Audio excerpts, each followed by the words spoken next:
What is up, Sexy Beast? Bald Cupcake here, and today we're going to be doing the top 5 features that I want in Black Ops 4 Zombies, so let's go ahead and get the shit started. So Black Ops 4 Zombies is kind of looking to be like one of the greatest zombie experiences that we've ever seen, and we haven't really even seen any gameplay. We've only seen trailers, leaks, and rumors. But with 3 standalone maps off the start, Black Ops 4 is looking to be like the second greatest Call of Duty Zombies experience ever.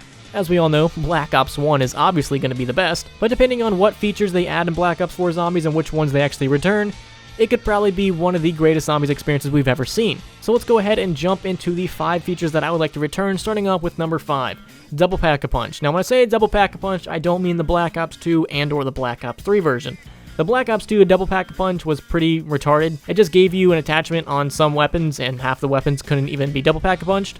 And in Black Ops 3, it's way too overpowered. It turned every weapon into a Wonder Weapon, which is incredibly overpowered. You Double Pack-a-Punch the VMP, you have an infinite Wonder Weapon, because you can constantly just go back and get more ammo off the wall. I did not like how Black Ops 3 actually handled Double Pack-a-Punch abilities, just way too overpowered. I want something in the middle. And as much shit as I give World War II Zombies, I really like how they actually handle Double Pack-a-Punch. You just go Double Pack-a-Punch, and you get more ammo. What's wrong with that? It's completely fine. It doesn't make anything too overpowered. It just gives you more ammo for a lot of points. And honestly, I wouldn't even be mad if they actually increased the amount you have to pay to get more ammo. If they made it like 6,000, 7,000, I'd be completely happy. I just don't want something too overpowered, and I just don't want something too useless. Alright, and taking the number 4 spot isn't really going to be a feature that I want to return, but mainly a feature that I want to stay far, far, far away from this game, and that's going to be Gobblegum. I was never a fan of Gobblegum. When Gobblegum were first introduced, I was pretty hyped, but the way they actually just handled Gobblegum was very, very poorly. They could have done such a better job with it, and honestly, if we never see Gobblegum return, I'd be completely fine. We probably will in some way, shape, or form, just because I'm assuming it made them a lot of money. People want to bitch and complain about microtransactions, but they're also the same people that spend money on them. And to me, Gobblegum just made the game way too easy. Now, a lot of people could make the argument that, oh, you don't have to use Gobblegum. Well, that's not fair. Everybody else is going to fucking use them. Everybody else is going to get the leaderboards. Everybody else is going to do the Easter eggs. And for some Easter eggs, you basically have to have Gobblegums. So I'm not really the world's biggest fan of it. I'd be completely happy if we never saw it return. But, you know, I have a high suspicion that we might see Gobblegum return, or at least some form of it.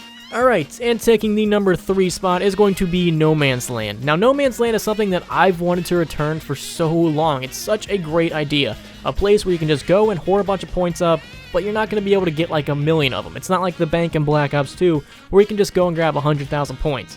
You can get like a couple thousand, and then that's really it, because you're going to run out of ammo, so you're going to have to head back and go grab some more ammo. And you can only head there once a round, so it's not too overpowered to where you can just keep going back and back and back. So I would love to see No Man's Land return. It's such a nice, simple addition, a place where you can just go, grab a couple thousand points, and then return. And I'm really kind of upset that it was only ever in one map on Moon. I would love to see this thing honestly return in every single map. Switch it up a little bit, doesn't have to exactly be No Man's Land. Maybe only like 100 zombies spawn in or something like that, but I would like to see some form of No Man's Land return for honestly every single map. Next up, taking the number 2 spot is going to be motherfucking PhD. I've been wanting PhD to return since Black Ops 1. Ever since Black Ops 1, I was like, alright, when are we going to get PhD? And we never got it until Black Ops 2 Origins, and then after that, that was really about it. Now, we've had it in the form of Gobblegum and Permaperks, but that doesn't really count because that's not the real OG thing. That's not actual PhD. And I could never really find a good reason to not bring PhD back. Yeah, we don't flop anymore, but I don't really care. I never got PhD to flop. I always got PhD for the no fall and explosive damage. So honestly, they could completely bring back PhD, and instead of flopping, you just slide, and there's no explosive. I don't really care. I just want the no fall and explosive damage. That's all I want. So hopefully PhD or PhD 2.0 or PhD slider or whatever the fuck they could possibly do with it, hopefully it returns because it's a pretty useful perk. It's not incredibly overpowered. Like, I think Widow's Wine is way better than PhD, but I just want to be able to use explosive weapons again. Like, without PhD, I just never grab explosive weapons because they're way too dangerous. Alright, and taking the number 1 spot is going to be the Hacker. Now, Moon was such a great map for innovations. They introduced a lot of cool features that we have yet to see again. I don't understand why they didn't bring back a lot of these features. Moon was an outstanding map, and the Hacker was an absolute great addition to the map. Just think of all the possibilities you could do with the Hacker. I actually had one idea to where if they bring back the Hacker in Black Ops 4, you can hack perks, but it's going to be different than Black Ops 1. So in Black Ops 1, if you have the Hacker and you hack a perk, you basically just refund it. So if you bought PhD, you hack the machine, it gives you the money back and it takes away PhD. Not really a good use for it, so I had a better idea. So in Black Ops 4, if they decide to bring back the hacker and you hack a perk, it basically gives you a different perk. So you can have one or the other. You can have regular Jug or hacker version of Jug. So if you have regular Jug, of course your health is going to increase. But if you have hacker version of Jug, your health does not increase, but the zombie's health decreases. So every time you hack a perk, you can get a different version of that perk. And you can only have one or the other. You can either have the regular Jug or the hacker version of Jug.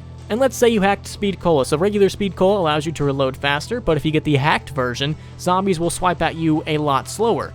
I feel like that would be a really cool idea. There's just so many awesome ideas that they could actually do with the hacker that I'm surprised we have yet to see it return. I would love to see this thing return. There's just a million different ways they could actually implement this into the map, and just think of all the cool Easter eggs and shenanigans you could get into with the hacker. So that's why I definitely want to see it return. So that is going to be the end of this video, and I'm very curious to know, what features do you guys want to see return in Black Ops 4? We really don't know much about the actual features in-game. We know a bunch of other stuff, but about the maps themselves, we really don't know what we're going to be expecting in terms of actual gameplay. So what do you guys want to see? Let me know down below. And also, real quick, shout out to my Patreon supporters. You guys are awesome and sexy as hell. Thank you guys so much for all your support. If you would like to be a Patreon supporter, check out that link right down there below. And while you're down there, head to my t-shirt shop. I got 2 new t-shirts in the shop. You guys are going to love them. I know you will. Check those out. And also, follow me on Twitter, Instagram, and Twitch. All those links will be down below. If you want to come in contact with me and or keep up to date with me, those are the best websites. And lastly, hopefully you guys have a fantastic day, and I will see you in the next video.